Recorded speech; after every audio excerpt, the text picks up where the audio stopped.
Assalamualaikum warahmatullahi wabarakatuh.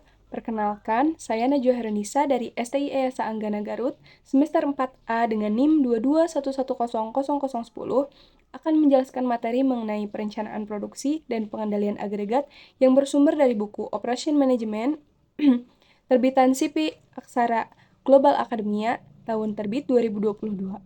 Sebelum itu, izinkan saya untuk menjelaskan sedikit mengenai apa itu manajemen operasional. Manajemen produksi. Produksi adalah proses di mana barang dan jasa diproduksi.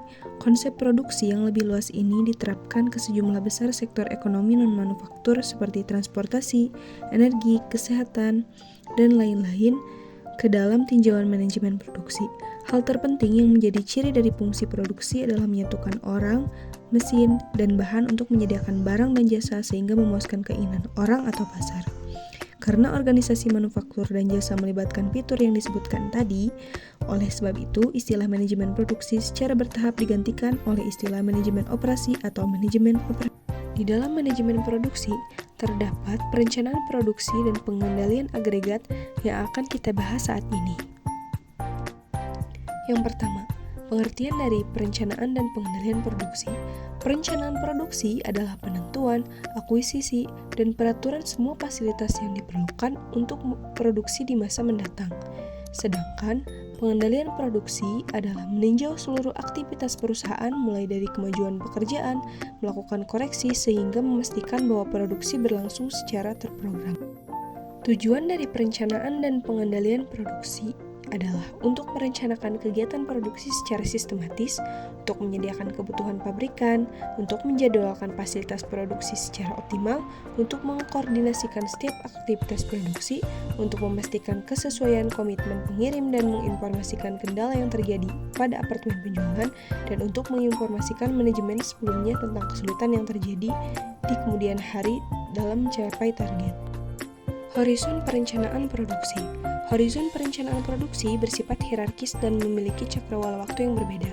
Ini berarti waktu untuk beberapa fungsi dalam tahunan, sedangkan yang lainnya untuk beberapa fungsi dalam mingguan atau harian yang bentuknya sebagai berikut. Yang pertama ada long range capacity atau long range yang berkisar 3-5 tahun. Yang kedua ada aggregate planning atau medium range, yaitu sekitar 6 sampai dengan 18 bulan.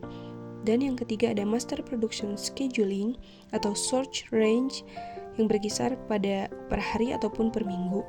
Kemudian ada production planning and control subsystem yang di dalamnya terdapat pound drying system, push system, and pull system. Yang selanjutnya yaitu sistem yang digunakan dalam perencanaan dan pengendalian produksi. Ada 3 yang digunakan. Yang pertama, sistem pengeringan kolam. Sistem ini menggunakan inventaris sebagai penyangga setiap variasi permintaan harus dipenuhi oleh persediaan barang jadi. Yang kedua, sistem dorong. Sistem dorong adalah sistem untuk memindahkan pekerjaan di mana keluaran didorong ke dalam stasiun berikutnya setelah selesai. Sistem ini digunakan untuk mengantisipasi pesanan. Dan yang terakhir, sistem tarik. Dalam sistem tarik, produk diambil untuk produksi yang berdasarkan pesanan atau persyaratan yang pasti. Sistem ini bekerja pada strategi manufaktur untuk memenuhi pesanan. Kemudian, pembahasan yang terakhir yaitu mengenai perencanaan agregat. Perencanaan agregat adalah proses mengembangkan, menganalisis, dan memelihara jadwal awal perkiraan dari seluruh operasi organisasi. Jenis-jenis dari perencanaan agregat. Yang pertama ada rencana produksi atau rencana agregat manufaktur, dan yang kedua ada rencana kepegawaian atau rencana agregat layanan. Demikian yang dapat saya sampaikan. Mohon maaf apabila banyak kesalahan. Semoga video ini dapat bermanfaat. Terima kasih. Wassalamualaikum warahmatullahi wabarakatuh.